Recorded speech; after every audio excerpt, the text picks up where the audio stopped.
Hello, I'm Dr. Stephen Greer, founder of the Disclosure Project and the creator of the film SIRIUS. And I'd like to make a wonderful announcement that all of you have been waiting for. The film SIRIUS, which went to one of the most watched and top picks on Netflix in the past year and has been seen by millions of people around the world, we are now releasing on our YouTube channel, which is youtube.com/sdisclosure in its entirety, and it can be seen for free. And we're doing this because we want the public to see the last crowdfunded film we did and we'll have that as a foundation for education for anyone who wants to see it, but also to introduce the next film, and that is this documentary feature film called Unacknowledged, an expose of the greatest secret in human history. And it will have a book that goes with the film and will be launched with a massive disclosure event and celebration and concert. We want everyone to be able to see this film, but we would also like, if you can, to contribute to the crowdfunding campaign. Not only in contributing your network and networking with friends and other organizations, but also how you can contribute even if it's just a few dollars to this campaign, so that we have enough resources to do this next project, which is a campaign that ends illegal secrecy on UFOs and free energy once and for all. It is not just this one film and book that is going to be supported, but a whole initiative that goes on into the future. So enjoy the movie, SIRIUS. Many of you have seen it, many have not. And I hope that you can also support us in this next project, Unacknowledged. Thank you very much.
Most people don't know what a dead man's trigger is,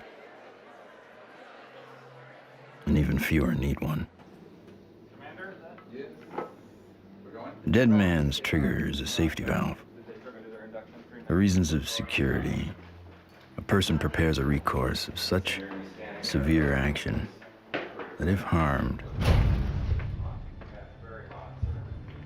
they will release a cache of damaging evidence against those enemies.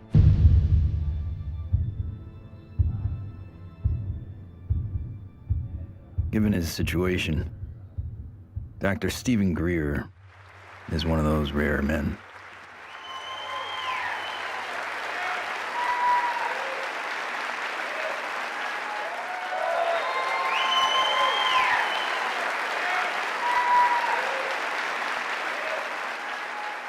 Why would he need one? He's not the first person to push the disclosure of a corrupt military-industrial agenda.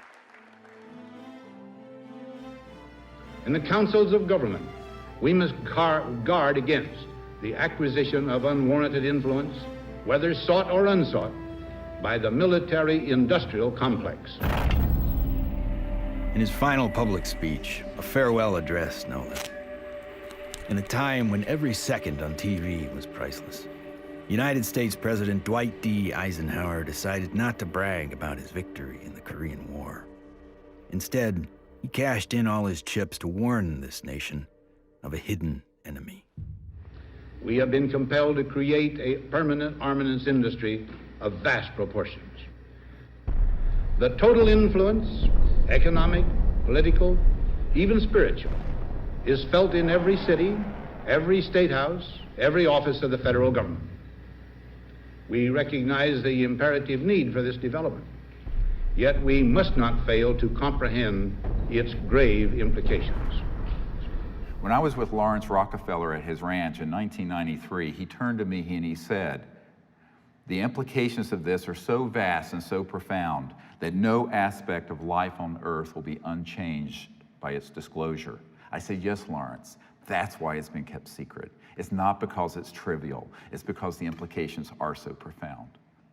So there have been attempts to bring this information out for over 60 years. And here we sit in 2012 with the world still burning oil and gas and coal, when we have had technologies, sciences, and all the information we need to have had a completely new civilization. What Eisenhower warned us about over 60 years ago, according to Steve Greer, has long become truth in Washington, D.C. The most music, Q107, driving home with the Spearman. Hello, what are people all over D.C. saying about all this money we are giving? And why is Washington, D.C. booming? Because the rest of the country is sending their money here. I know, isn't it beautiful through the trees? My name is Ted Loader. I've been working with CSETI program and Dr. Greer for 15 years. Cool, huh? Oh. Yeah. One always wonders if the public really knew what was going on with government covert programs and how much money has been put into it, you know, hundreds of billions of dollars. I think the public would be a little annoyed. Thomas Jefferson believed all men have the right to life, liberty, and the pursuit of happiness. The government they formed would serve to secure those rights. But when corporations or other specialized groups of men become more powerful than those who govern, our security is at stake. Thomas Jefferson wrote about unchecked power of the corporation being a threat to the democracy and the banks. You see, the U.S. Federal Reserve Bank issues every dollar bill, yet it is not run by the U.S. government or any elected official. It is owned by a private banking cartel. But here I find the chairman of the Federal Reserve who's in charge of the dollar, in charge of the money, in charge of what the money supply is going to be. The middle class is being wiped out, and nobody's understanding that it has to do with the value of money. Prices are going up. So how are you able to defend this policy of deliberate depreciation of our money? A lot of it depends on what happens to the price of oil. The four horsemen, or families of banking, who own and run the Federal Reserve, also run the four largest oil companies. Oil is also used to make and run machinery and current mechanical technology. Of course, there's one industry that needs these more than anyone else: the military-industrial complex. you begin to get into this very scary scenario that has to do with the human condition of the proclivity to accumulate vast amounts of power around a handful of people. All right, sit down and shut up. And right now, these misanthropic sociopaths are running the planet into the ground. When Congress or whatever else or budget directors say, well, we've lost $100 billion in black programs, what does the public do? What can the public do? We can complain to our congressmen, but our congressmen can't get any information. With lobbyists, interest groups, campaign funding, the economic powers that be have learned to control the political sphere. These politicians become almost like placeholders. And they don't realize that until they get into the White House or into the Senate Intelligence Committee. It doesn't matter who the president is. They're going to do what they want to do. And that which is good for them isn't always good for everybody else.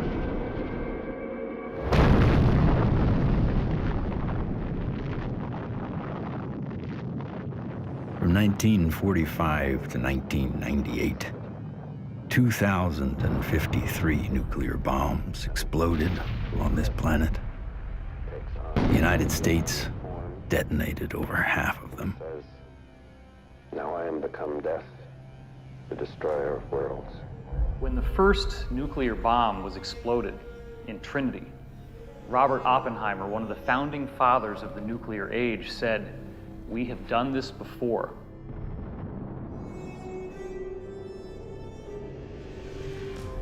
It could have been that Oppenheimer was speaking about weapons described in the ancient Sanskrit texts like the Mahabharata, in which they refer to a bolt of iron charged with the light of 1,000 suns.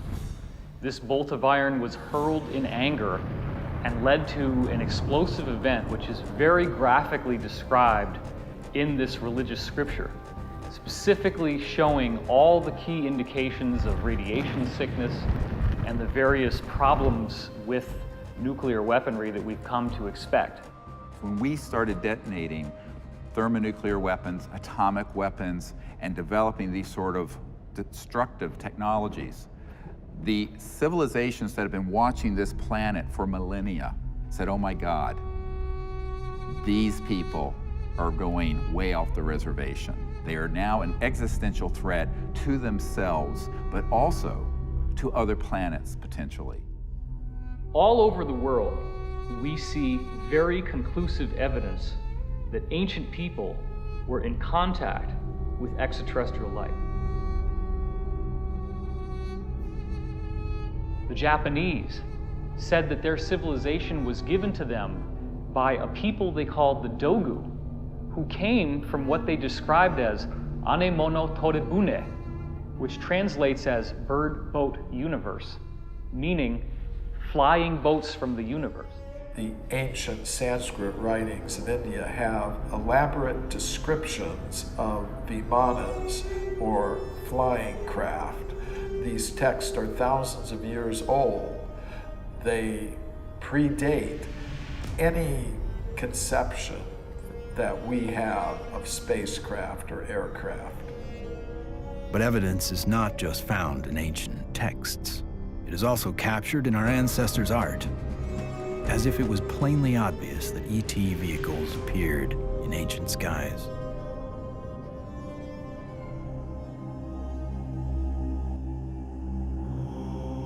It is a foregone conclusion by most broad-minded people that we are not alone in this universe.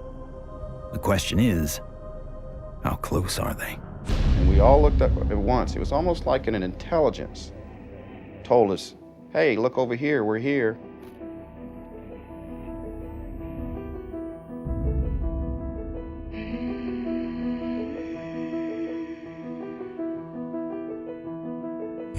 I saw 3 red lights in a triangle almost directly overhead.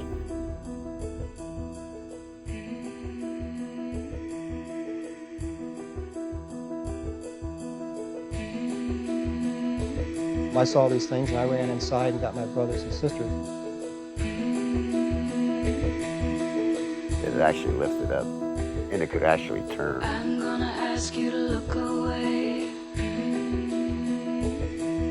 I love my hands, but I wasn't one who believed that UFOs might exist. I was satisfied they exist. the life I have isn't what I'd seen. They estimated 100 yards from the left wing was this 100-foot disc.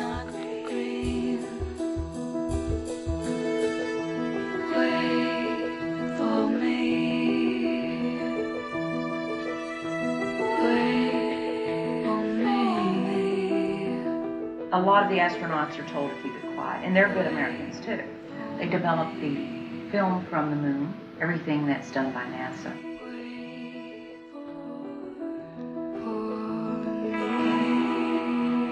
Ma che se ne saranno ancora degli altri superiori.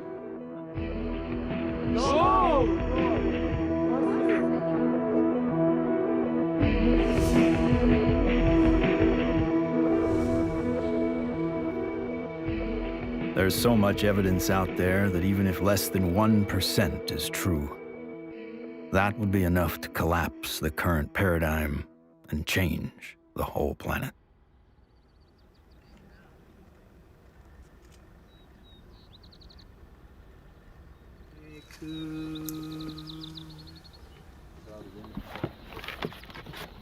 This is our signature tones that we broadcast over a small walkie-talkie. They were recorded in a crop circle.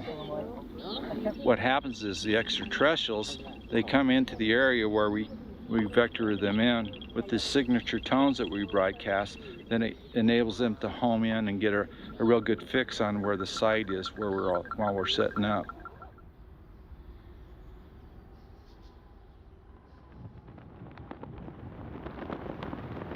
The whole concepts of the crossing point of light, the physics of consciousness, and interstellar communication all were developed on a kind of a vision quest we did here in 95 or 96. Astronomer J. Allen Hynek developed a scale to identify the types of human ET encounters. From his original 3 categories, a 4th, more controversial, has been added, CE4.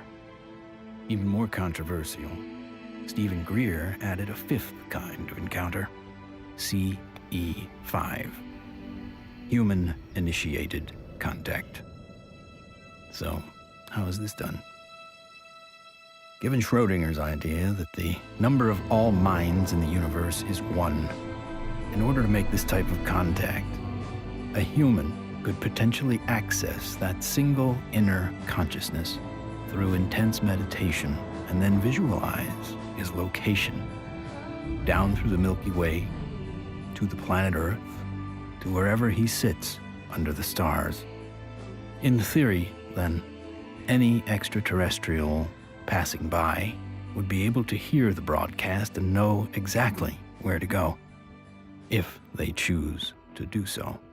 It's interesting how many people have never been out in a place like this where they can see the whole Milky Way galaxy. Most people who come for a week, it alters their life. There's meditation techniques, there's remote viewing techniques, and once you start learning these processes and refining them, then you can make contact more quickly, more easily, and be more of an asset to the group. Checking to be sure that there's no source from anyone else, so that when we do start having electromagnetic signals through this, we know that it's a legitimate source. My name's Emery Smith. I've been with CSETI for approximately 3 years. Getting the baseline reading from us. My duties consist of a couple things. I am Dr. Greer's head security detail. I also am their photographer. I operate anywhere from 2 to 6 cameras at one time. Yeah, that's our craft. It was over the mountains in this direction. Many of the craft that are coming in are transdimensional, and the way I understand it, not visible to the human eye. And that's where this new technology, night vision, that's where that's coming into play. And with the advent of new technology that's out there, it becomes easier and easier for us to capture these beings and these celestial objects on film. after you do the night vision, it has that green hue, of course. And after a while, when you get back to real life, you're thinking, why isn't everything green? This can't be reality. I want to show an early one from Gulf Breeze from 1992. We went down there, and one of the fun things that happened is that I had about 40, 50 people. Let's go out on the beach. And we didn't have good cameras then, but you'll get the feeling of how exciting it was, have all these people, and 1, and then 2, and then 3, and then 4 ET craft materialize right in the sky. There it goes, 1, 2, 3. And look, there's 4. There's 4. There's 4. We have a confirmed CE5. Holy damn hot shit. Dog. Thank you. All right. So the point, the point is, it's fun.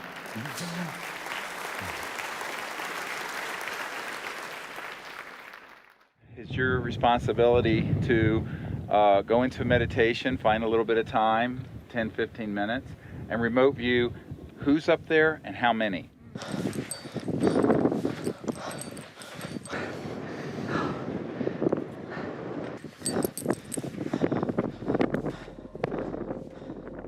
I can attest to the fact that real phenomenon happens here.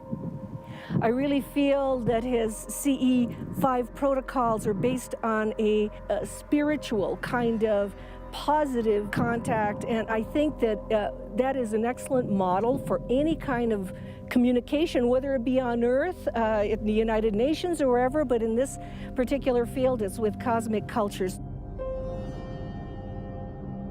And we use consciousness, meditation, visualization, remote viewing, certain tones, and we do it in a group when we can, or even as individuals.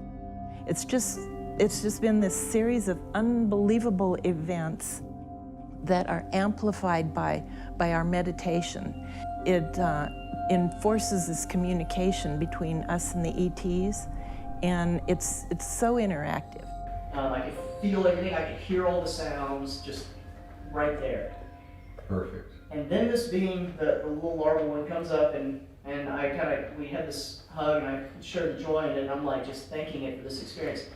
And let's do what we can to feel as if it would feel that this is perfectly normal and natural. Oh, sure. And that, this is... Relax and get in that flow consciousness, exactly. So I was jarred by our group getting tripped out and in that kind of, I was startled by some of the ways that our group was being, and I was going, and then there was moments where I was like, wow, I can only imagine how a visitor might feel. The ETs pick up on your intentions, and if you're really out there just to learn and really want to communicate with these extraterrestrials, well, it's going to happen. Avahanam Narayanam Padma Bhavam Vasishtam Shaktim Chatat Putra Parasharam Cha Yasam Shukam Goda Panam Mahantam Govinda Yogindra Matashashisham. And we ask these extraterrestrial civilizations to join us as they begin to learn of us, to help us, and to understand us, even as we endeavor to understand them and welcome them here to this beautiful planet.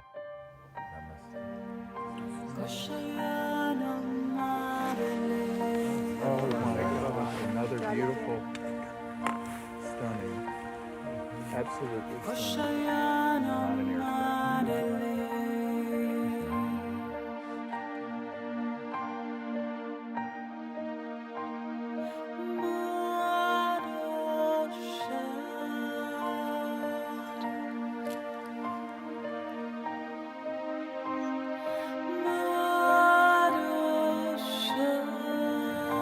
Oh, here comes a military plane, very quick. Yeah, there's a very fast military. Okay, they're gonna go. Oh.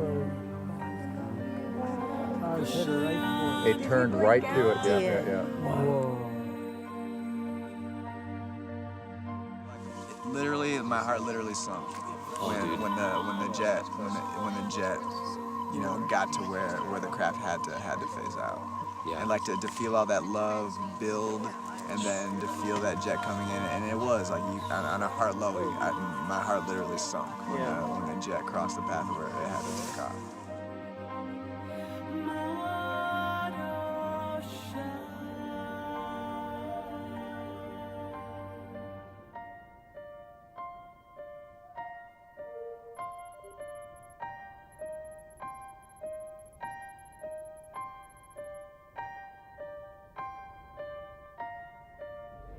So in the camera, that's what you got. You got like this light traveling, and you can see it's not like a satellite where it's got like a path. It's got like a, you know, like a movement. Yeah, and then it's gone. When I was 17, I injured myself. I got so infected. And at the time, because I was very poor and I didn't have any health care, I just laid there and I got sicker and sicker and sicker, and I had a near-death experience. I found myself out in deep space, and it was this experience of complete oneness with the cosmos, not just with Earth and life on Earth, but with the stars and the infinity of creation. It certainly altered the course of what I would end up doing, because I then learned meditation. I actually became very aware of the power of the mind. This experience helped guide the direction of his life. Though Greer went on to earn a medical degree and raise a family, he continued to study consciousness and contact. And decades later, it seems he would be the doctor called upon first to examine a very unusual body.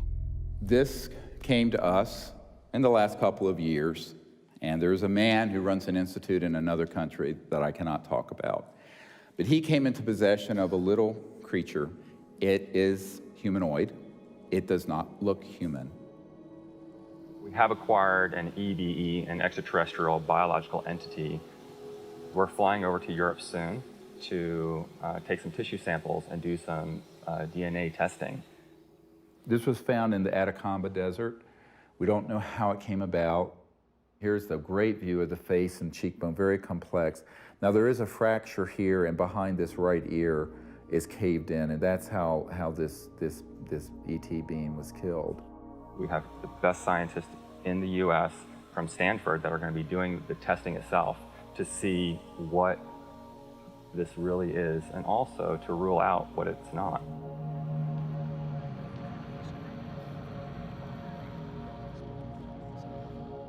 The initial reaction that I had is the same reaction that many of my colleagues here at Stanford and elsewhere have had when I've shown them, is that, wow, what is this? The question is important enough in at least two ways. The primary reason is that there's a lot of claims about specimens and claims about aliens. And of course, there's a lot of ridicule associated with that. So one of the best things that we should be doing, of course, then is bringing the best scientific techniques to bear.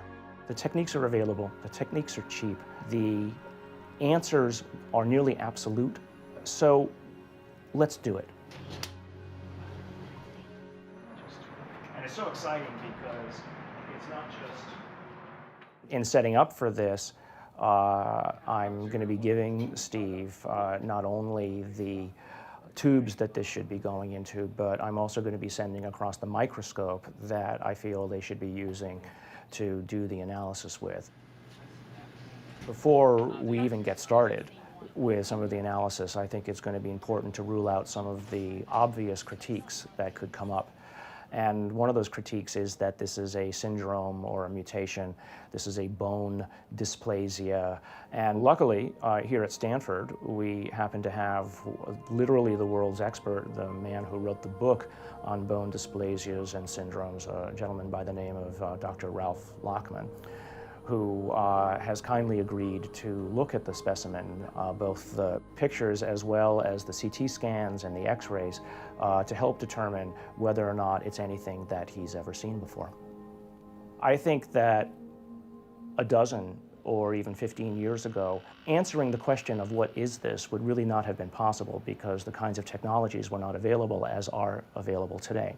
But really the DNA tells the story. And because we have the computational techniques, that allows us to determine in very short order whether in fact this is human. So this will be basically an absolute level of proof as to what this actually is.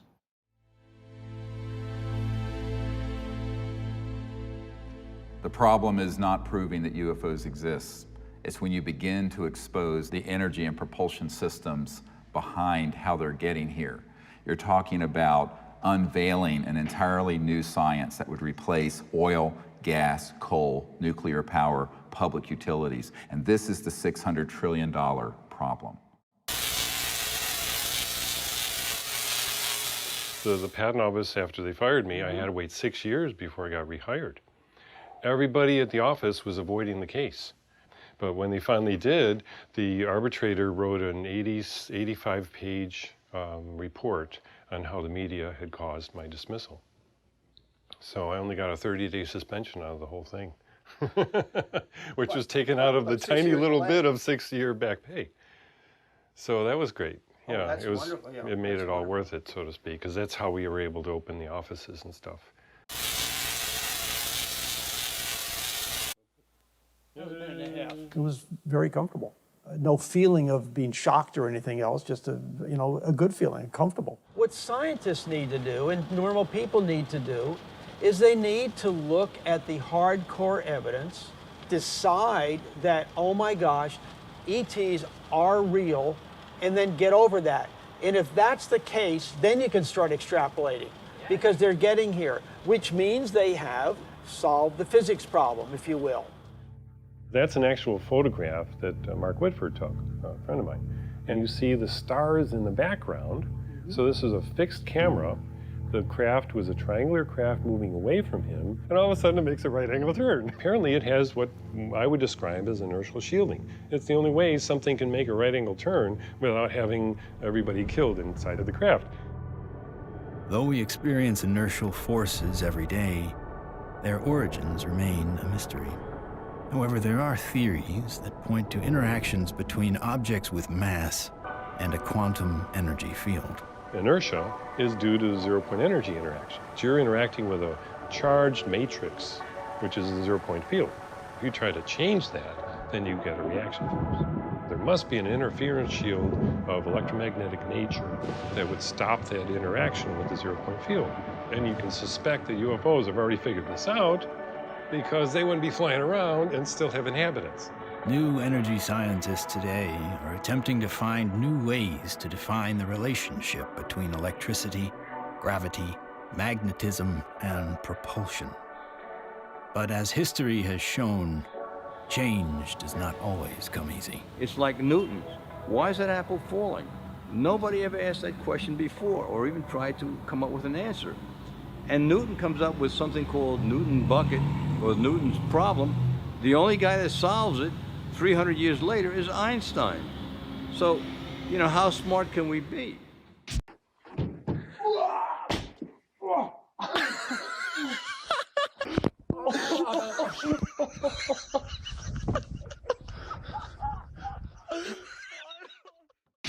If you look at everything normal within the conventional wisdom, you're not going to learn anything new. My name is Morgan Boardman. I am the Chief Financial Officer of Morningstar Applied Physics. My business partners are Paul Murad and Dr. John Brandenburg. What we're doing, like I said earlier, is we're using a magnetic field that's rotating about the axis with the hope of generating a magnetic vortex. In essence, we are trying to start a civilian advanced research projects agency.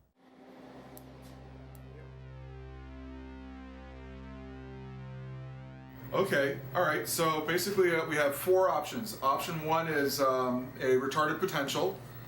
Option 2 is a lagging image, right? Yeah. Option 3 is pointing vector as a motive for propulsion, or how that may be what's happening, right? Yeah. And that's actually taking angular momentum and changing it into linear momentum if it's working the way we want it to, right? Yeah. Okay, and then the fourth one. The fourth one is that we are somehow either generating and or absorbing gravity waves. Do we accept Einstein's viewpoint that thou shalt not go faster than the speed of light? If you look at a black hole, the comment is the gravity is so strong that nothing leaves. But it does have something that leaves the black hole, and that is gravity. So does that imply that gravity moves faster than the speed of light? Could be. Gravity is another one of those seemingly self-evident forces that has raised a number of questions. How does it really work? How can we use it to our advantage? In the mid-1920s, T. Townsend Brown discovered that electric charge and gravitational mass are coupled, and that by building devices that harness these interactive forces, we could create advanced propulsion. At about the same time, Nikola Tesla and Thomas Edison won the Nobel Prize in physics, but both refused it. Tesla was at the end of a long career of inventing. He had advanced technology in the fields of X-ray, radio waves, internal combustion, and, of course, atmospheric electricity. When everything was said and done, he had earned 112 U.S. patents. He proved that electricity can travel wirelessly in the air, and ultimately died penniless.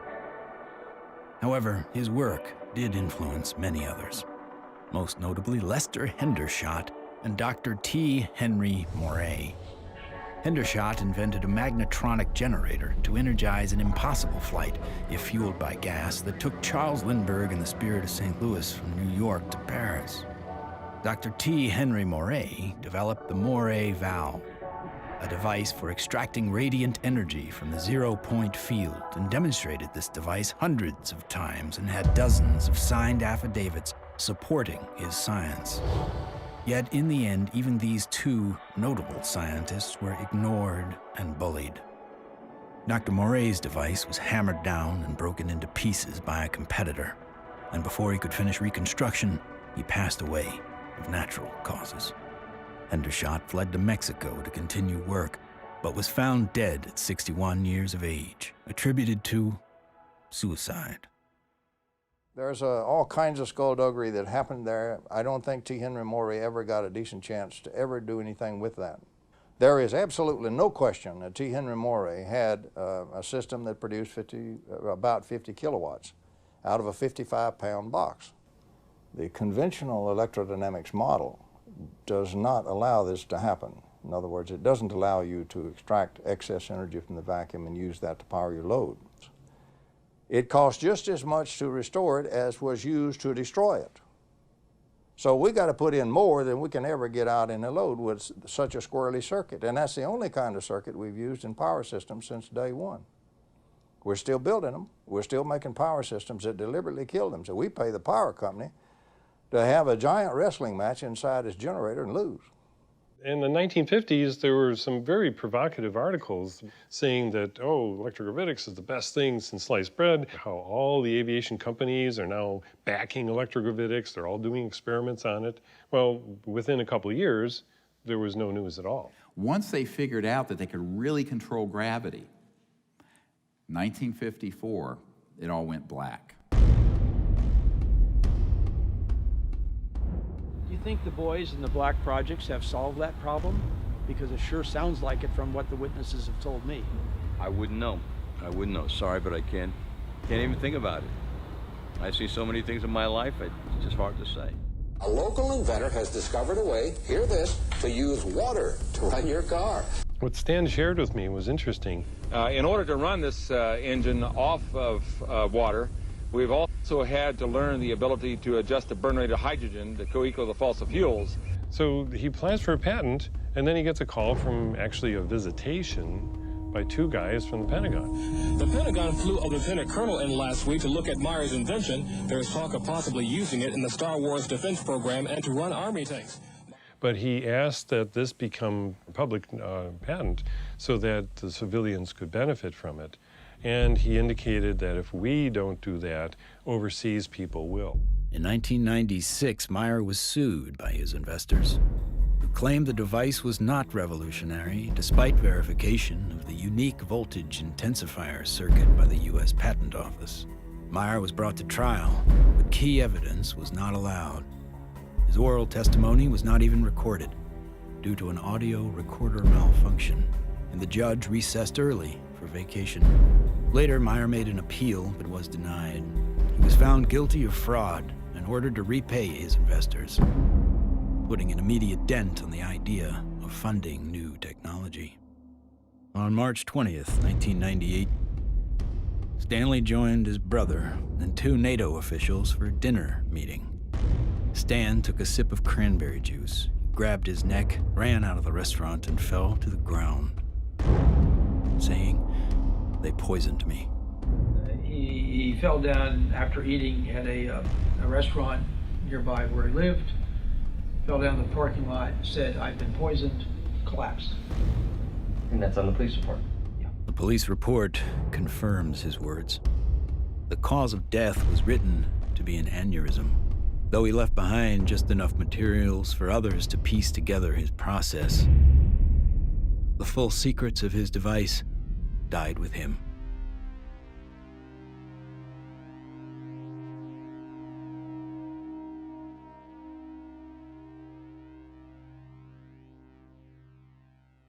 So from this, I began to do more work with the administration, various people, friends of the president, the Rockefeller family. Lawrence was the white hat in that crowd who wanted us to bring this information out, actually hosted us at the Rockefeller Ranch in the Tetons. And one night he pulled me out on the deck and he said, "Well, you know, we really need you to do this." I said, "Lawrence, you're old, you're rich, and you're Rockefeller. What do you want me to do? I'm just a country doctor banging around in an ER in North Carolina." He says, "No, we want you to do this." I went, "Okay." So I'm the throwaway guy. I'm the guy you can throw away because my life doesn't matter. We are back in Rachel, Nevada with our first 2 distinguished guests. Stephen Greer is a North Carolina doctor. He does a lot more than watch the skies. He fires off messages, and he says that someone or something is responding. Dr. Greer is looking for close encounters of the 5th kind. What, at this minute, do you believe? Our assessment at this point is that there is at least one extraterrestrial civilization which has managed to make its way to our corner of the universe. And number 2, that there's no evidence at all that they have hostile intentions towards this planet. And number 3, that the priority at this point must be trying to establish some sort of a liaison to them, some sort of a diplomatic liaison to them, and that's what we're working on. Is there a continued cover-up? Yes. Do those at the highest levels of government agencies know that there's a cover-up? Not necessarily. Officer X, a high-ranking military veteran, joined forces with Dr. Greer in order to use his military and government influence to gain access to high-level officials. I was able to arrange for a CSETI briefing to the then Vice Director for Intelligence for the Joint Staff, Admiral Tom Wilson, the same person who had been at Atlantic Command with me. At that meeting was Steve, Apollo 14 astronaut Ed Mitchell, Brigadier General retired Steve Lovkin, Siri Automatic, Steve's right arm. Well, Dr. Greer did indeed mount an initiative and did go to Washington, did speak with high-level government people. I attended and helped him with that. We briefed certain members of Congress, some of their staff, some of the people from the White House. We talked with people in the Pentagon. It led me to the belief that people in high-level government have very, very little, if any, information, valid information. One of the most important of all the meetings was with CIA Director R. James Woolsey. Here I fly up to Washington. The cover story was a dinner party. One of the things that I found was that this CIA director wasn't lying when he communicated to us that he had not had access to these projects. He was shaken to his core.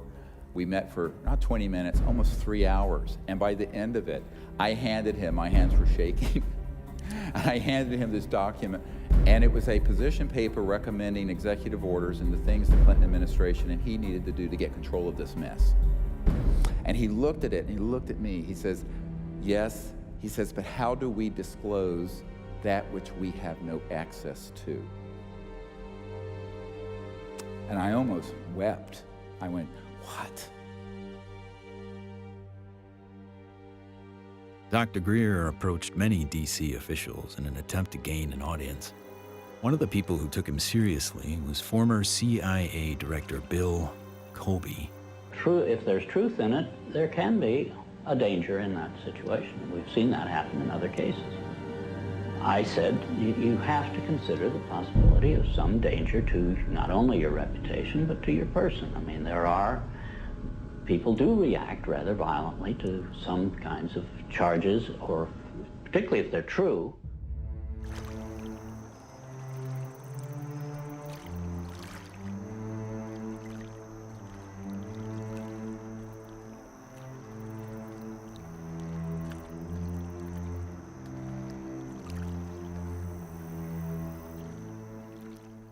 Now, you know, I'm a 30-some-year-old doctor with 4 kids, a golden retriever, and a house in North Carolina. So I'm going, this is down the rabbit hole fast. But that is the situation, my friends, when you're dealing with secrecy that is criminal and illegal.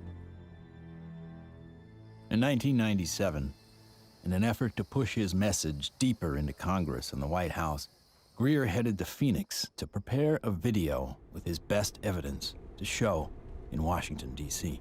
While he was in the editing room, the biggest UFO witnessed event in history was about to happen.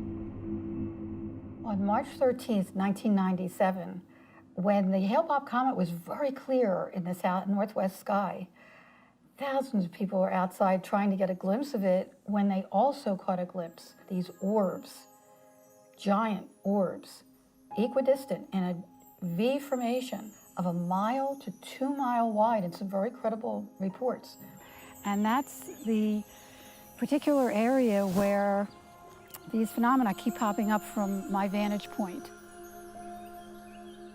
The Native Americans living in the basin between South Mountain and the Estrellas have told me that not only were they looking up at the Phoenix Lights during the mass sighting, but they've been looking up at them for centuries. I live in a community called Loop, northeast of Flagstaff, on the Navajo Indian Reservation. We'll have to go back in time one day before. We saw 6 to 7 lights that were circling along the horizon. The entire street came out. It was almost like a block party. Everybody turned off their lights, everybody sat in their front yards, and everybody watched this unusual light show. I squeezed down the best of what I found and finally came forward in 2004 with the Phoenix Lights, a skeptic's discovery that we are not alone. 10,000 people approximately witnessed this, one of the largest experiences of this sort ever recorded. The Phoenix Lights phenomenon didn't seem to be falsifiable in any way. It was being validated by most everybody that saw it. The ultimate, shall we say, insult was the governor of the state of Arizona, Fife Symington, finally calling a news conference saying that he has finally got the answer to the Phoenix Lights, and he introduces some staff member dressed up as a space alien. People got very angry because here is the top elected official of the state making fun of what I estimate to be close to probably 10,000 people saw this. Under the watchful eye of the public, Symington retracted his statement. If you had been here 10 years ago and standing out here and looking up there at the lights and the view, you would have been astounded. You would have been amazed. The so-called Phoenix Lights were seen by many people in 1997. Skeptics say they were military aircraft or flares, but not the former governor. It was probably some form of an alien spacecraft.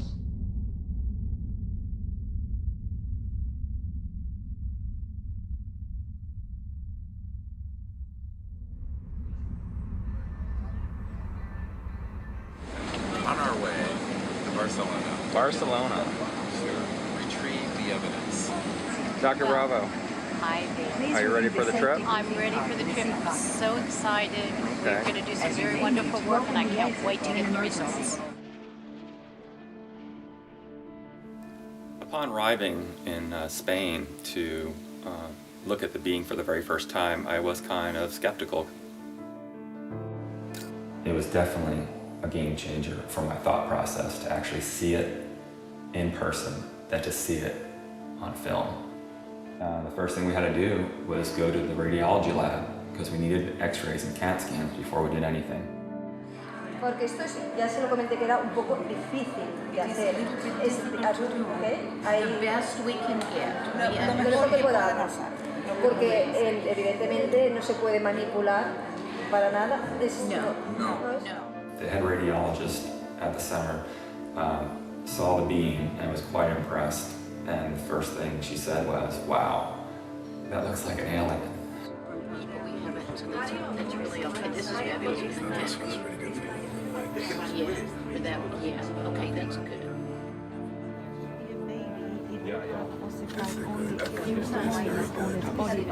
This one is complete.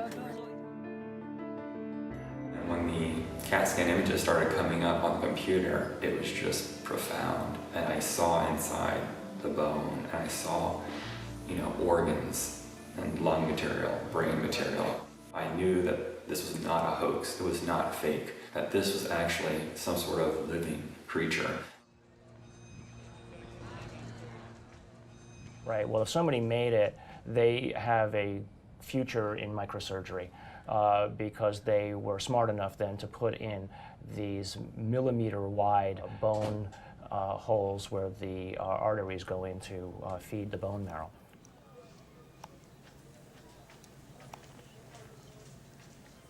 And so now the challenge is to prove what it is, right? My interest, frankly, is to disprove that it's anything unusual or anything paranormal.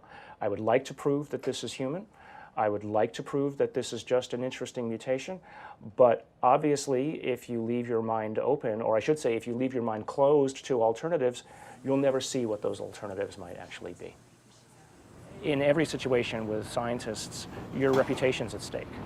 I have every expectation that even doing this is going to lead to some ribbing from some of my colleagues, right? But I think that that's perfectly acceptable because at the end of the day, who's going to validate these things?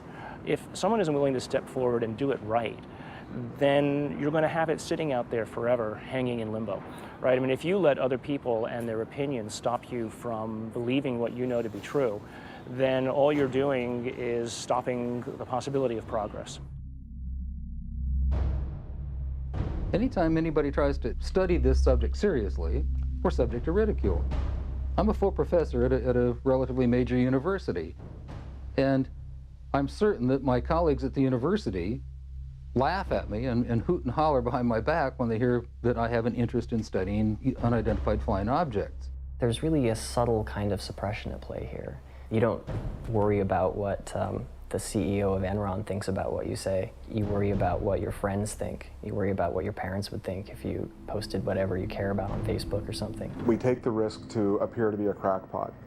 There may be people who are going to be threatened by that for any number of reasons. My feeling was that I was involved in a lot of strange activities, so I tried to say to myself, let's not look at this with too much exposure and mention it because there's a question of credibility.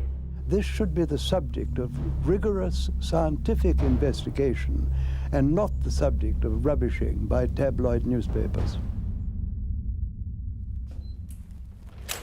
MUFON is the Mutual UFO Network, and it was founded in 1969 by Walt Andrus. And our mission statement is the scientific study of UFOs for the benefit of humanity. MUFON is the world's largest UFO investigative organization. We have approximately 3,000 members worldwide. Approximately 500 of those have their PhDs. These are people who really would like to delve deep into the UFO phenomenon and try to figure out not only what it is, but how it's happening. Armed with what he thought was some of the best available evidence, including the Phoenix Lights, Steve Greer organized a Project Starlight briefing before several Congress, Pentagon, and White House staff members. Things seem to be on track for disclosure. Of the device and the internal, all of it. with a lot of detail, and this is a cutaway. This was done and escaped government control, whereas the Bentwaters case took 20-some years in England. So this is in our possession and not the Ministry of Defense. So, where it would never be found. Where it'd be going to a black hole. Right? Yeah. But then the bad news came. Sherry Adamiak, Steve's partner and longtime friend, along with Steve and another team member, were all suddenly diagnosed with a malignant cancer. I've had these experiences since I was a child or a young man, but to articulate them so other people understand them, I need someone with capacity to hear it. She was that person. I mean, it's been, you can't resolve things. It's been very hard for me. Oh yeah, you know, I know. You get up I know every it has day, been. you know, but.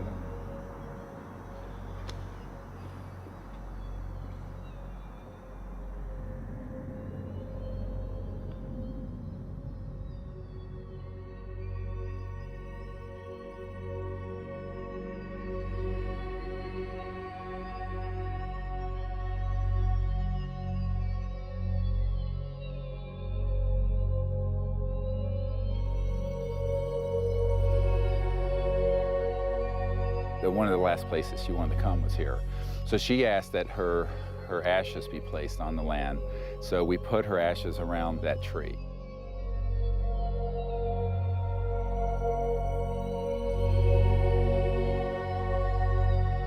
I don't take anything for granted, frankly, and so each time that I do a presentation or lead a group, I think, this may be the last time.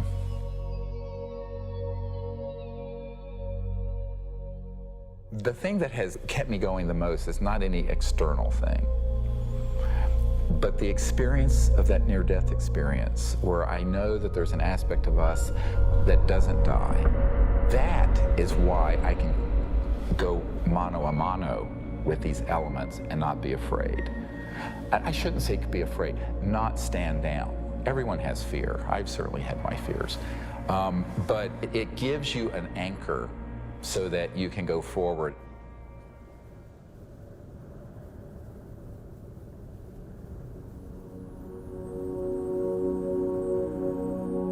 More than ever, Dr. Greer understood what he had always sensed. It was not the power of a cosmic field or quantum vacuum that would propel us into a new world.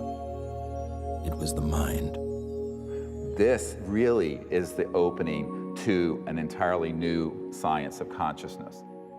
You can maybe think of consciousness as a television set. On the TV screen, you see pictures and sounds and so forth. And if you tried to find out where that was coming from and you looked inside the television, you're not going to find it. It's not there. The signal is in the radio waves around it, invisible to us, that's being interpreted by the television as pictures and sounds. So this is very much like the state of how we understand the mind and consciousness. Dr. John at Princeton proved that putting your awareness on a device that was a random number generator would affect it. So you have this random number generator and it's producing 50-50 ones and zeros. And then you introduce a person into the picture and you tell them, try to affect it with their mind. Think more ones or more zeros. You measure that, and sure enough, what they found was that there are more ones or more zeros being produced that correlate to that person's intention. So we can see effects being produced forwards and backwards in time, which is really strange. Distance doesn't seem to matter as much. You can get the same strength of effects if you're right in front of the REG or if you're on the other side of the planet. Consciousness is a non-local field, and it isn't limited to your brain waves and body. Dr. John once had the opportunity to ask the Dalai Lama if he thought the random number generators themselves were conscious. And the Dalai Lama thought about it, and his reply was that if you think they're conscious, then they're conscious. Just like consciousness can have positive effects on the zeitgeist or ether, it can also work the other way. Unfortunately, when you start to deal with inventors who have anomalous results that seem to be over unity, Paranoia seems to accompany that process. And John Searle's famous for having a circular magnetic device that has both energy and propulsion built into one unit. And the electric company felt that this guy was stealing money, took him to court, went to jail, his house caught fire, and all of his property and all of his designs burned.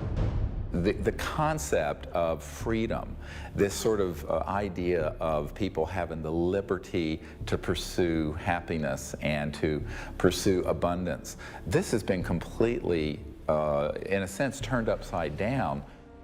We actually reprinted a report on the military involvement of the Department of Energy. And it's so extensive, it's the major operation that goes on there. There have been over 5,000 patents that have been sequestered by the national security state, taken out of the public domain. Many of them deal with energy technologies. It's a policy that the military seems to feel is necessary for national security. However, at this point, we often wonder, 50 years after World War II and the Cold War, whether such sequestering is necessary. Suppression of new technology would be an obvious plague on the idea and strength of a free market system. Yet, it still seems to happen right in front of our eyes. And this is a huge controversy, one of the largest, maybe most intense controversies in the history of science. There's nothing worse, I've found, than suggesting to academic physicists in particular, and academics in general, that they are not only wrong, but disastrously wrong, catastrophically wrong.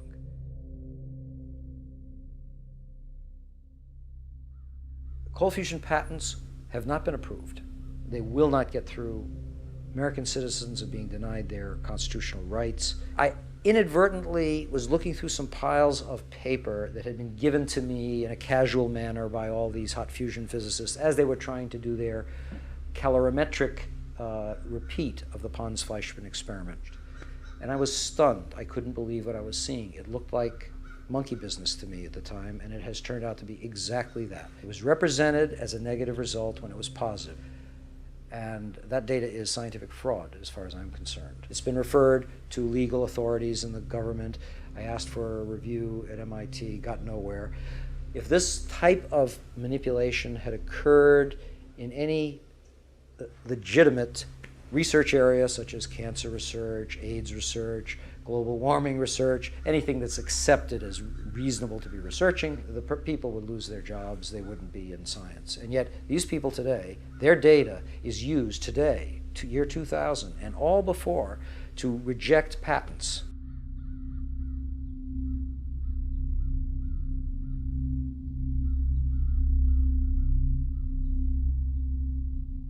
Yes, there is serious criminal activity going on that ultimately must be rooted out.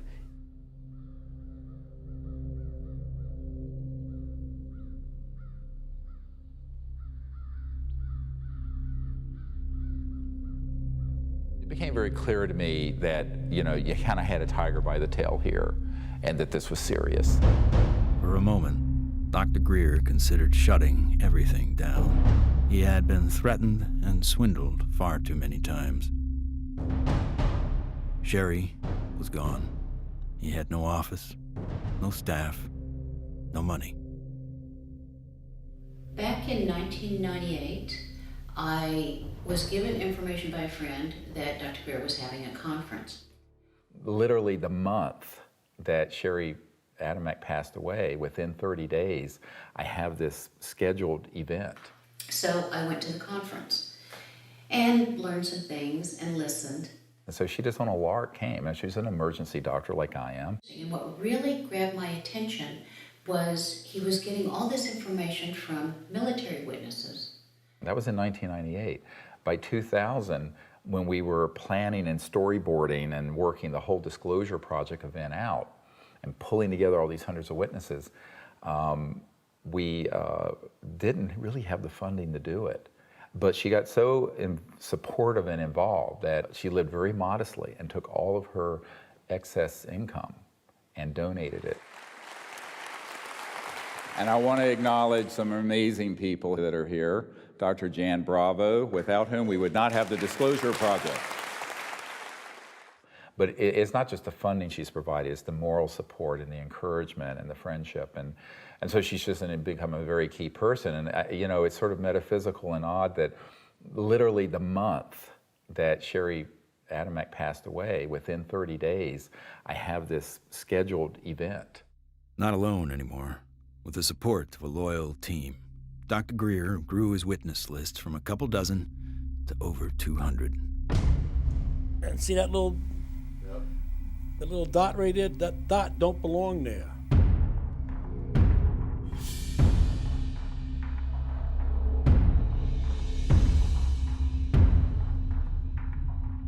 I said, I'm one of those, what you would call the high government official in the FAA. I was the division chief. There was only 3 or 4 down from the admiral. I was awarded the Air Force Guided Missile Insignia. I was the first photographic officer in the Air Force to get they called it the missile badge. So I forgot who it was called, but he says, we got a problem here. What's the problem? He says, well, it's that UFO.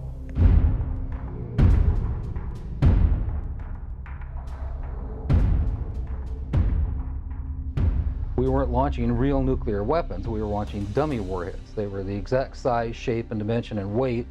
And we were looking down southwest, and the missile popped up through the fog. It was just beautiful. And I hollered, there it is. And our guys on our M45 tracking mount with 180-inch lenses on it got it. We sent the film back down to Vandenberg. The Japanese airline, 747, was coming from the northwest, going across the Alaskan territory. He called and asked the controller if the controller had any traffic at his altitude.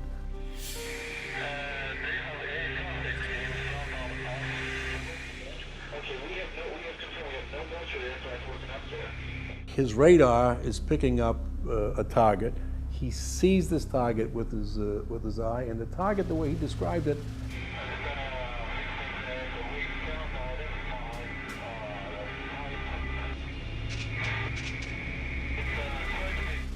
a huge ball with lights running around it, and I think he said it was like 4 times as big as a 747. I was called into Major Mansman's office at the 1st Strategic Aerospace Division headquarters. And Major Mansman said, watch this. There was the launch from the day or two before it at Big Sur. We watched that stage burn out, we watched the 2nd stage burn out, we watched the 3rd stage burn out, and it's going like this. And into the frame came something else. It flew into the frame like this, and it shot a beam of light at the warhead, fires another beam of light, goes around like this, we're going like this, fires another beam of light, goes down like this, fires another beam of light, and then flies out the way it came in. And the warhead tumbles out of space.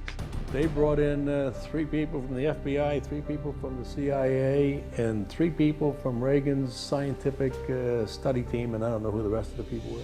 When they got done, they actually swore all these other guys into that this never took place. Who said that? Who was saying? This was one of the guys from the CIA. Now, I saw that. I don't give a goddamn what anybody else says about it. I saw that on film. Phil Klass can kiss my ass. He wasn't there. I was. He said this is the first time they ever had 30 minutes of radar data on a UFO. He said, you are never to speak of this again. As far as you're concerned, this never happened. So I said, yes, sir, and walked out, and that was the last I talked about it for 18 years.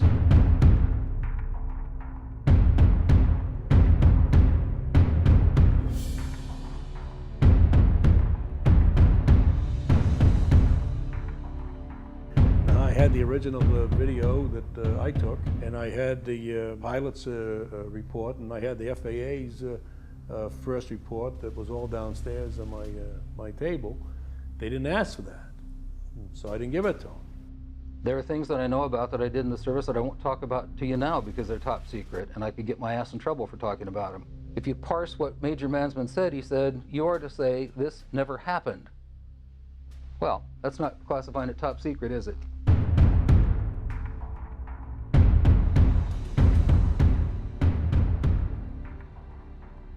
And I was a part of a United States Air Force cover-up for 18 years. But who do you tell that you were involved in a UFO incident without them looking at you like you ain't wrapped too tight? What we photographed up there affected me for the rest of my life and made a huge impact on my understanding of the universe and of governmental manipulation of our minds.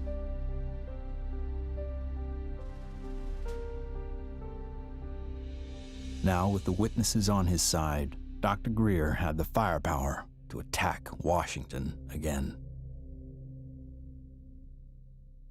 We are not alone. That's the message a group of pilots, scientists, and former government officials want Congress to hear.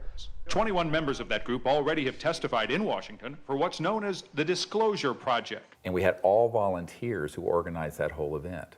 And there was no paid staff. So when people look at that whole period, we didn't have an office, a secretary, and one paid staff person. But we did it. Dr. Stephen Greer heads up the Disclosure Project, a group that compiles information from people who say they've encountered extraterrestrial forms of life. 20 years ago, in 1980, I was a security specialist assigned to RAF Bentwaters. Objects made incursions over our WSA, fired pencil-thin beams of light into them, and adversely affected the ordnance, possibly. There were bodies that were involved with some of these crashes, also some were alive. What do members plan to do with their information? They hope Congress and President Bush take notice. We are asking for the U.S. Congress and for President Bush to move towards an official inquiry and disclosure on this subject. Those that don't want to believe you will never believe you anyway, so it doesn't matter. It doesn't change the truth. A spokesperson for the Senate Science, Technology, and Space Committee says no congressional hearings are planned right now. Elaine Quijano, CNN Headline News. I stand before you today in my almighty God, and I tell you this. If Congress calls me in and says, will you testify in detail what you know, I stand here today prepared and ready to do just that. Governments must never lie to the people. Thank you.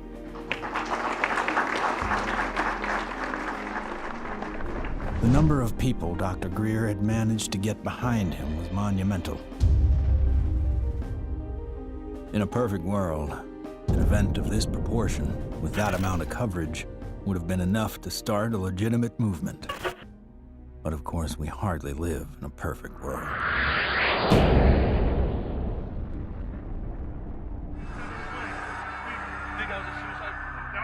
Yeah, don't say it. It's on, you know it, right? I don't know, guy. Everything's fucked up. 9/11 became the mother of all news stories and completely changed the game for everyone. Fear, panic, and strife were imprinted in the public consciousness. To what end? Not to go after Al-Qaeda, but rather to invade the sovereign nation of Iraq. Given such a drastically overt misstep on the part of a U.S. government led by an oil family, the question on some people's minds is whether or not this disaster was exploited, or worse, engineered. The Gulf of Tonkin in the Vietnam War, Chiang Kai-shek in the Korean War. False flag operations are nothing new. However, according to some, the ultimate card to play might be yet to come. How do you grow the trillion-dollar military-industrial complex that Eisenhower warned about into a $2 or $3 trillion program? You got to have a bigger enemy out there. Von Braun's purpose in life during the last years of his life, his dying years, was to educate the public and decision makers about space-based weapons. First, the Russians were the enemy against whom we're going to build space-based weapons. Then terrorists would be identified, and that was soon to follow. In 1977, I was at a meeting in Fairchild Industries, and in that room were a lot of charts on the walls with enemies, identified enemies, names that people had never heard of, names like Saddam Hussein and Gaddafi. But we were talking then about terrorists, the potential terrorists. No one had ever talked about this before. And they continued the conversation about how they were going to antagonize these enemies. And that at some point, there was going to be a war in the Gulf. According to these theorists, after the military-industrial complex had its war against terrorism, the next enemy that Dr. von Braun identified on Earth would be third world country fanatics. But with no more enemies left, the people would soon be taught to look to space. The next enemy was asteroids. Now at this point, he kind of chuckled the first time he said it. Asteroids, against asteroids, we're going to build space-based weapons. So it was funny then. And the funniest one of all was against what he called aliens, extraterrestrials. That would be the final card. And over and over and over, during the 4 years that I knew him and was giving his speeches for him, he would bring up that last card. And remember, Carol, all of it is a lie. 99% of all the information out in the public on this subject is well-crafted disinformation designed to scare people to support the next phase in global warfare. And this kind of corruption is why the only things that are being made on this subject are things that redound to paranoia and fear in the military-industrial complex. I occasionally think how quickly our differences worldwide would vanish if we were facing an alien threat from outside this world. I don't think we're moving forward if we trade, factional and ideological war from one ethnic or religious or economic system into an interplanetary conflict, because that's A, not survivable, and B, would be even worse in terms of galvanizing the world around a military structure. That has been the central organizing principle of our society for a few thousand years, actually. It is hard to concretely prove that 9/11 was a false flag attack because the people behind it are so good at covering their tracks, especially with the compliance of the mainstream media. If you had trillions of dollars, you'd be pretty good at it too. The adversary is closer to home. It's the Pentagon bureaucracy. According to some estimates, we cannot track $2.3 trillion in transactions. $2.3 trillion in transactions. According to the Comptroller General of the United States, there are serious financial management problems at the Pentagon. Fiscal year 1999, 2.3 trillion missing. Fiscal year 2000, 1.1 trillion missing. And DOD is the #1 reason why the government can't balance its checkbook. I would like for you to respond to the questions that I've put to you today. I've forgotten what the second question was. How does one carve out a billion unacknowledged or 10 billion unacknowledged taxpayer dollars? In many cases, at the end of the fiscal year, when there is so-called leftover money, they may or may not know that money may in fact go to a special access program. There are two main types of special access programs: acknowledged and unacknowledged, or USAPs. Those programs are basically totally off the books, and they are able to actually vacuum up money to be a self-perpetuating funding mechanism. Certain USAPs are waived and also completely managed and controlled by private contractors, so they enjoy the secrecy protections only afforded to private corporations. There is virtually no high-level government oversight for these types of USAPs. In many cases, no elected official, including even the president, have knowledge a particular USAP even exists. Between 1947 and 1949, the government passed the National Security Act and the CIA Act. These laws allowed the intelligence community to withdraw money from any agency without disclosure. Essentially, money could be stolen from any program, and no elected official would ever know about it. Great view of the eye socket. Very different eye socket from, and that's another thing that the scientists who've looked at this at Stanford have commented on. If you look at this creature and you look at the cranial vault, how large it is, The size from the eyes up is at least 3 times that of a human. One of the first things that Dr. Lockman immediately remarked upon was the shape of the head and the skull. It was not something that he is accustomed to seeing, and it was quite interesting and in some ways exciting that the associated features that you would expect from a syndrome of that nature were not found.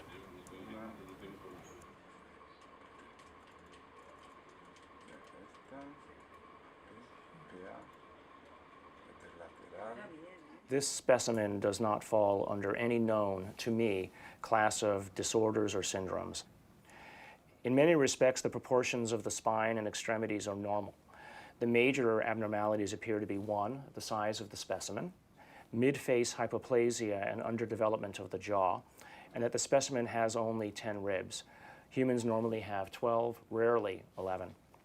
One of the most remarkable aspects of this is when we came down to study the actual bone density. One of the features of fetuses that specialists looks at is the so-called growth plates of the epiphyseal joint, say, of the knees. The shock, I think, and the surprise was, and the absolute certainty that Dr. Lockman had was that this specimen is between the age of 6 to 8 years old.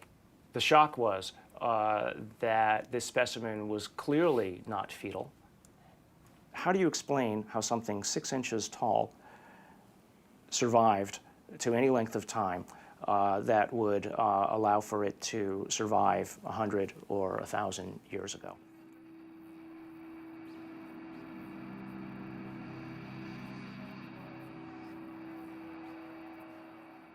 And what amazes me is the media. Well, they're so compromised on this, they don't dare do anything but follow the company line on it. The company line being a series of lies. This is a document talking about the current program at the CIA. And it says that the PAO, Public Affairs Office, has relationships with reporters from every underlying major wire service, newspaper, news weekly, and television network in the nation. In many instances, we have persuaded reporters to postpone, change, hold, or even scrap stories that could have adversely affected national security. Now, what's the purpose of this? The CIA has no mandate for anything domestic. The FBI is domestic. What the hell is this? Where are we now? We are in a bread and circus. This is a phrase used to describe the creation of public approval, not through excellent public policy, but rather through diversion and distraction. No, I'm not doing that. I'm sorry. You are driving me nuts. That's ridiculous.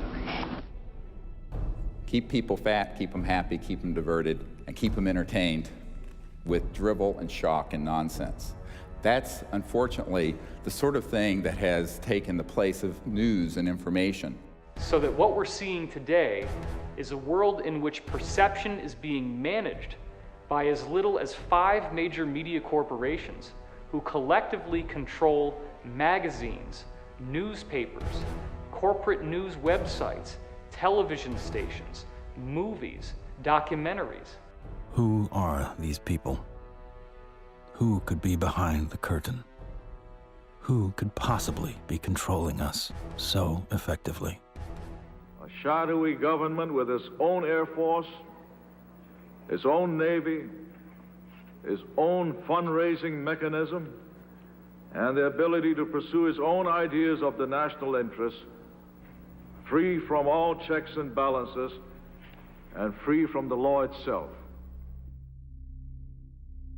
Majestic 12 is real. Notorious MJ-12, which is no longer called MJ-12. I'm trying to find out the new name. Basically, it's an oversight group intermingled with the National Security Council and the National Security Planning Group. They have full control. They have no congressional oversight whatsoever. They answer to nobody. Whatever activity is going on, to the extent that it is a clandestine group, a quasi-government group, a quasi-private group, it is without any type, as far as I can tell, of high-level government oversight. And that is a great concern. Ladies and gentlemen, the very word secrecy is repugnant in a free and open society, and there is very grave danger, for we are opposed around the world by a monolithic and ruthless conspiracy that relies primarily on infiltration instead of invasion, on subversion instead of elections. Its preparations are concealed, not published. Its mistakes are buried, not headlined. Its dissenters are silenced, not praised. It is a system which has conscripted vast human and material resources into the building of a tightly knit, highly efficient machine that combines military, diplomatic, intelligence, economic, scientific, and political operations. And we are, as a people, inherently and historically opposed to secret societies, to secret oaths, and to secret proceedings.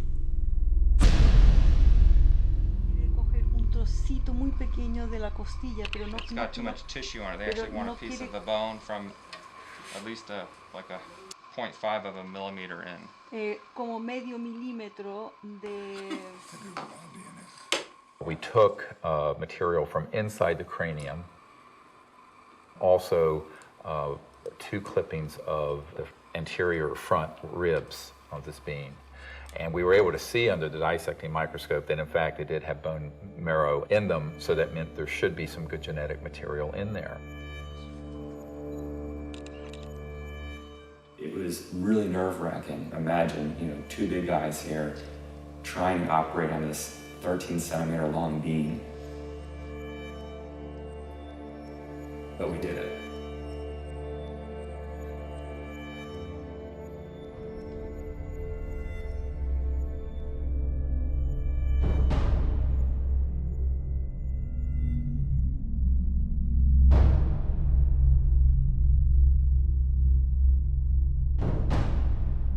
The DNA analysis is being done by some of the world's best, but even the world's best need to be cross-checked, which is why I'm doing the 3 different facilities.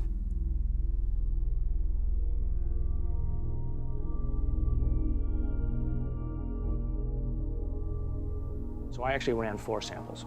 I ran a sample of my own blood. It was a very small amount, just 100 microliters. I ran 2 blanks, things that just had water in them, because that would be essentially a contamination control. And then, of course, the sample itself. And really, the all-important first result was whether or not there was, in fact, any DNA which was isolated. And the actual shock for me was when I got the amount of DNA out of this sample. It was way above what I had originally expected. What you have on the left here is a so-called DNA ladder. This is a size standard. This one on the end is in fact my DNA, and it has an expected size distribution as well as some banding. And validating the original measurement is this analysis that basically shows that we have a nice distribution for the sample's DNA. When we physicists look for alien civilizations, we don't look for little green men. We look for energy consumption. We look for type 1, type 2, and type 3 civilizations. What are we? We are type 0. We get our energy from dead plants, oil and coal. Around the year 2100, we will become a type 1 civilization. And we see the beginnings of that now. What is the internet? The internet is a type 1 telephone system. Imagine, if you will, sitting down to your morning coffee, turning on your home computer to read the day's newspaper. Well, it's not as far-fetched as it may seem. Information has largely been controlled in a top-down way. What we're seeing now is the dissemination of discoveries coming up from the grassroots and not from a top-down centralized authority which has the ability to say, this isn't making it because we don't believe it's true, this is making it because it fits the mainstream. When we want to form a new team in a new country, then all we have to do is contact someone there using the internet, and suddenly they're a member of the node. From this online collective seems to come a real communion. People from all over gather in groups to investigate UFOs, with safety in numbers against ridicule and disinformation.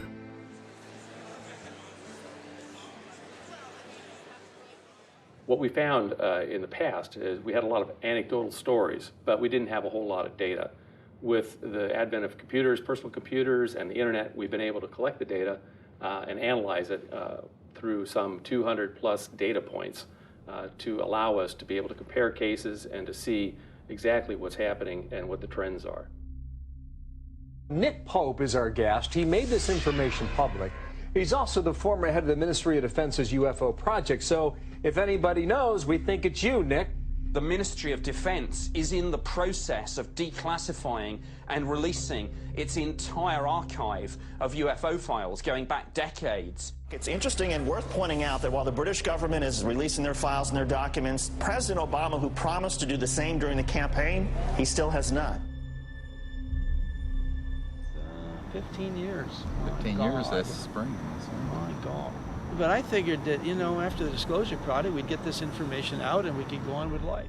How do we keep battering the ram at this door? Where do we find the strength to keep going forward? When you think that you're the only person that has the knowledge, you become marginalized. Steve was instrumental in bringing together a large group who had been involved in this subject and who for the first time realized that they were not alone in trying to come forward on the subject. Governments, we've discovered, have not gone far enough, so we've decided that as people using the CE5 protocols, form our own movement and do what governments have not been doing. We think of this as the People's Disclosure Movement. And so we feel it's important to create an effort that's a global effort, which this has become. My name is Mark Benz, and this is Rex, and we're in Bodega, California, and we're doing CE5. My name is Jeff Bird, and here in Winchester, Virginia, USA, we are doing CE5. My name is Peggy Brewster, and here in Middleton, United States of America, we are doing CE5. We have 1,150 teams of CE5 ambassadors, which are spread over 52 countries. My name is Andre, and here in Sweden, we are doing CE5. Und wir machen zusammen CE5 in Deutschland. Here in Burlington, Ontario. Brisbane, Australia. From Chester, Virginia. In Hamilton, Ohio. We are doing the CE5. Konnichiwa. Moje ime Daniel. Donia tu na Slovensku. Es Leo Ortiz. And here in Vancouver, British Columbia. Faisons du CE5. CE5. The CE5 context CE5. CE5. CE5. We're doing CE5. And the reason I think that's so important is that it not only builds the knowledge base, but it also further potentiates this concept of pioneering a new pattern of peaceful contact. And that is something that no other group, large group on Earth is doing. Certainly isn't being done by the State Department and the Senate Foreign Relations Committee. It seems to be it only takes one person to make contact. But hundreds of voices worldwide is a call that can't be missed. And likewise with innovation, the more heads in the game, the more likely we are to find a solution. There's many, many technologies that people have talked about, many ways to the mountaintop. We have so many modes of converting quantum vacuum energy or zero-point energy. Some people think they know how to do it. Okay, fine. But if you do it theoretically, that's one thing. But then you got to do it experimentally, and that's the hard part. Those opposed to new energy technologies can tie the hands of hundreds of inventors. But how will they ever fare against tens of thousands? The output milliamperage is more than the input milliamperage. It's a clear indicator of over-unity. I'm gonna ask you to look away. I love my hands, but it hurts to pray. The life I have isn't what I'd seen. The sky's not blue and the field's not green. Wait for me. Wait for me. Wait for me. Wait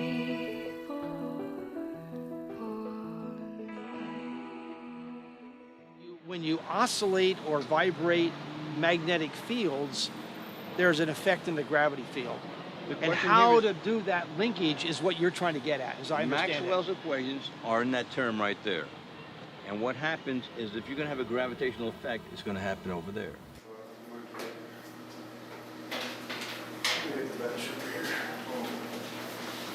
Josh, I think I can help too. This channel here represents revolutions per minute. These are representing weight that we're measuring on the load cells.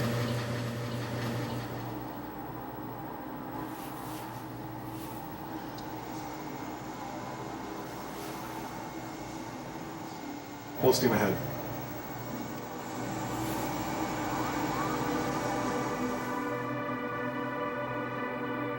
When we look at our data, we lost 7% of weight.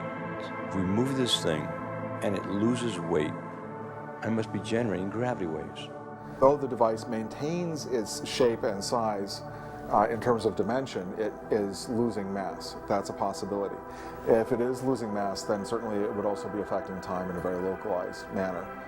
By looking at new technology, you could break through new commercial aspects to improve our society.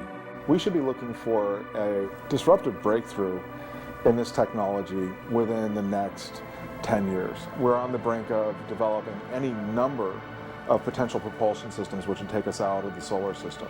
I think we're going to beat NASA to the mark. So I graduated from the UCLA School of Engineering in 1976. I got a flyer from the School of Engineering inviting me to a lecture by Ben Rich. Ben Rich was the director of Lockheed's Skunk Works for 16 years. He oversaw a number of USAPs that were secretly managed at the Skunk Works, including, most notably, the development of the F-117 stealth fighter. Ben shared a slide set of about 40 slides of different things, starting with the U-2 spy plane, going all the way up to the stealth fighter at that time, mentioning that he couldn't talk about the other secret stuff. But when he ended his talk, he had a slide of a black disc zipping off into outer space. And he ended his talk with these words: "We now have the technology to take ET home."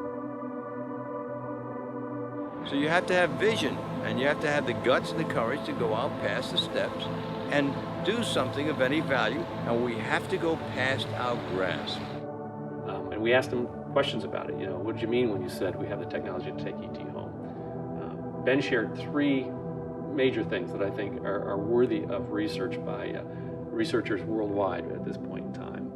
The first was we've somehow figured out how to do interstellar travel already. It's known. The second point he made was that there was an error in the equations. My suspicion is it's probably Maxwell's equations for electromagnetic theory. The third thing he said was, how does ESP work? And I was really kind of startled because I didn't know what to say. But I blurted out, I don't know, all points in time and space are connected. And he looked me back in the eye and he said, that's how it works.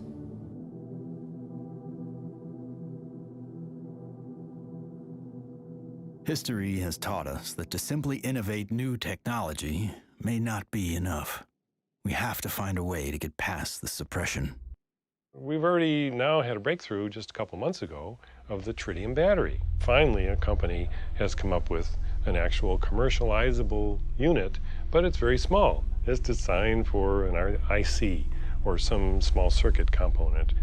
So this is a good sign, because it shows the way to introduce a free energy device is to introduce a small version of it. If you have a revolutionary energy device, it has to be introduced in a way that doesn't look like it's a revolution.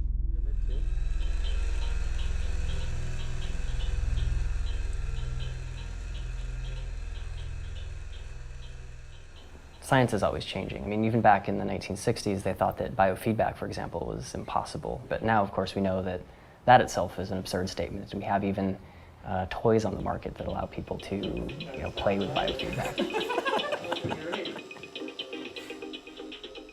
These sciences have been around for decades. They have been ruthlessly kept secret because of the kleptocracy of what I call the petrofascists, the people who are hell-bent on maintaining the power of a centralized petrodollar oil, gas, coal system.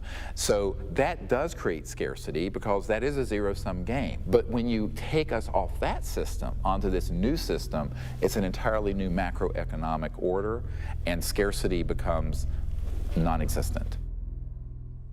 After years of disappointments, Dr. Greer and his team are now attempting to build an energy research lab in Virginia, where scientists and inventors with working prototypes will have a safe haven to build.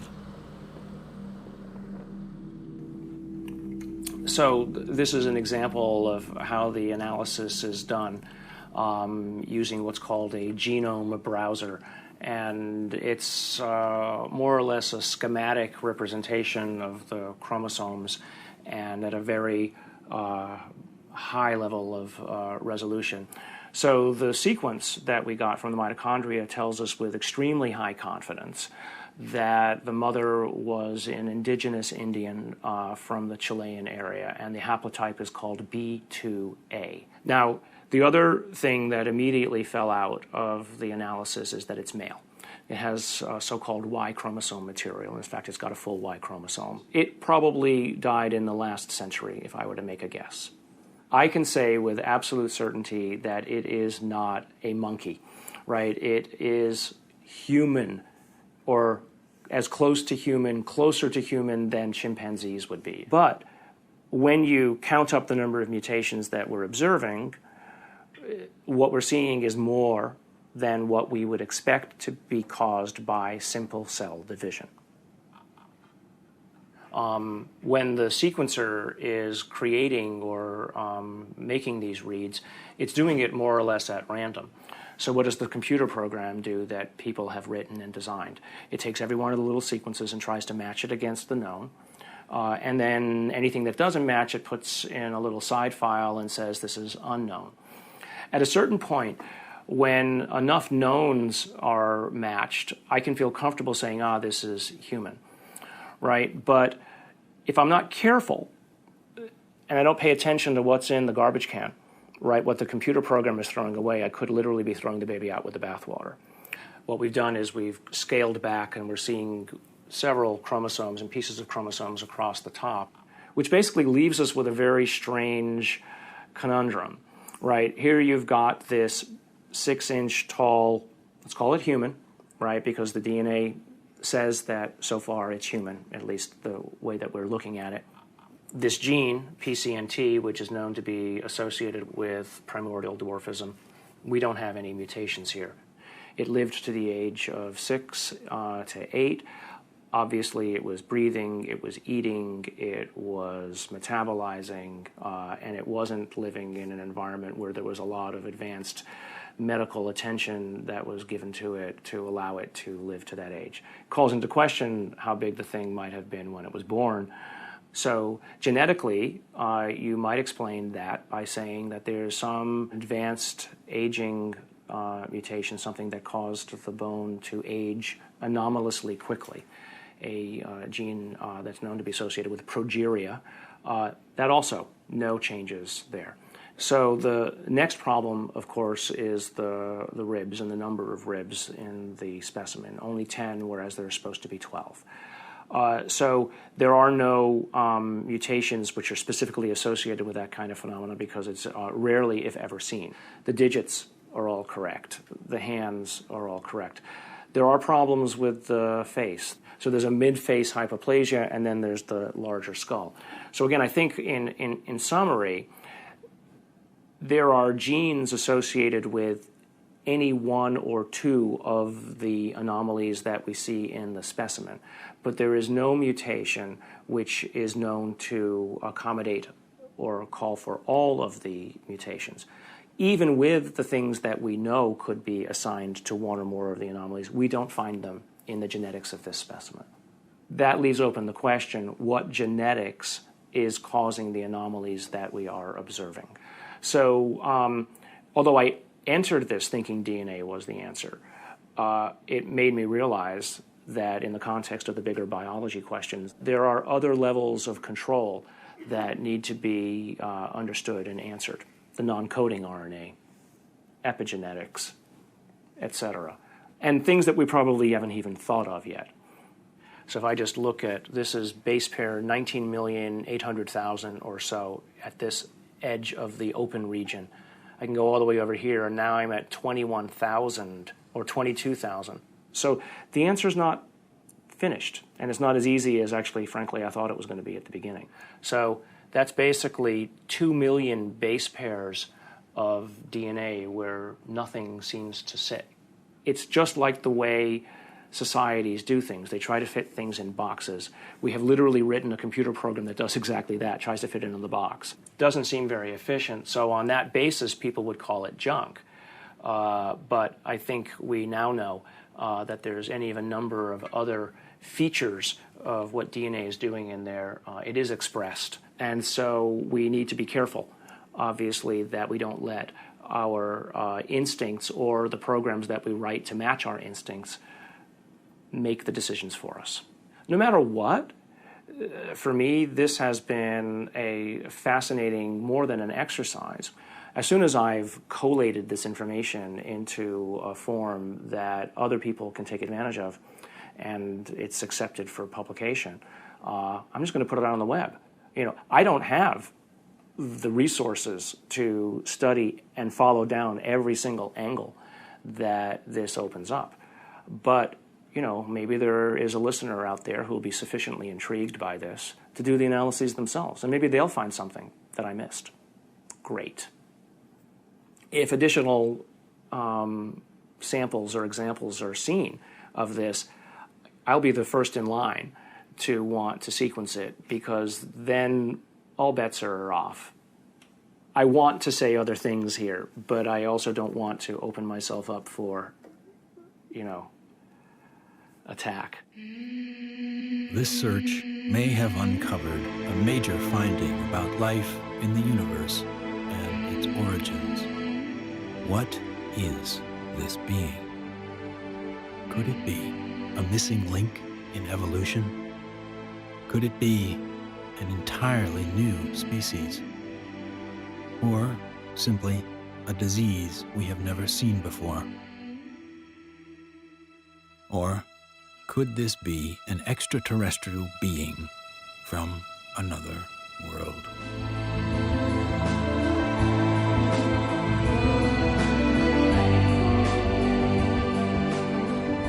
Whatever the case may be, this challenges the boundaries of human scientific knowledge. Dr. Gary Nolan has set a new precedent for scientific investigation and rigor in the realm of the seemingly impossible.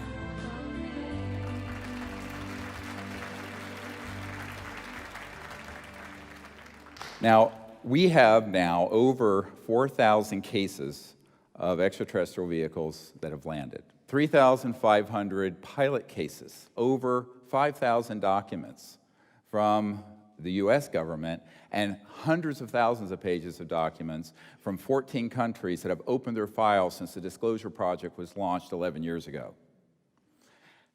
And yet, this isn't on CNN every night. And this is probably the most important thing going on this planet today, and yet nobody talks about it. If we don't explore what to do, we're going to miss the boat. And that could be why Eisenhower's final message wasn't just doom and gloom. It was a charge to the people to spit out the bread, look away from the circus, and take some responsibility. Only an alert and knowledgeable citizenry can compel the proper meshing of the huge industrial and military machinery of defense with our peaceful methods and goals. The dam is in fact breaking, and you're beginning to see countries all over the world begin to come forward with what they know to be absolute fact. Since 2001, 24 countries have opened their UFO files to the public, including Australia, the UK, Vatican City, Germany, Russia, and Canada. The United States is not yet among them. What we have to do is pave the way for these leaders. Because if the people will lead, the leaders will follow. They'll have to. And it isn't about overthrowing the Pentagon, it's about leaving it behind. My goal when I started this was to make this so that I wasn't important at all in it, that there would be enough people that they go on without me. And that way, it doesn't matter if I drop dead. The future is here already. The technologies are here, contact is happening. And if we come together as a people, what we're going to find is that all of us working together are going to be able to create a world that is amazing. If every single one of us told everyone we know that we're being visited by intelligent life, that the sciences are here to give us a new civilization, we're liberated from that macroeconomic slavery, but this is the destiny of humanity. Thank you very much. God bless you all.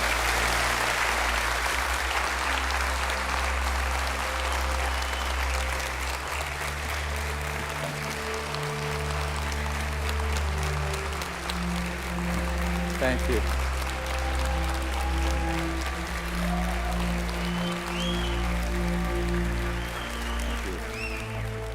What we've come to learn is this. We are standing at the precipice of a new age. There is power in the many, but only when they're acting as one.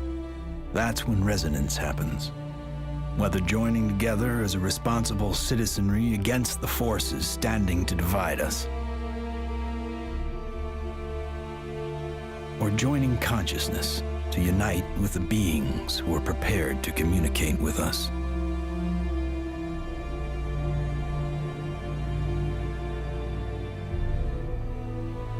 In order to succeed in this endeavor called life, we must come together as one.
Koşa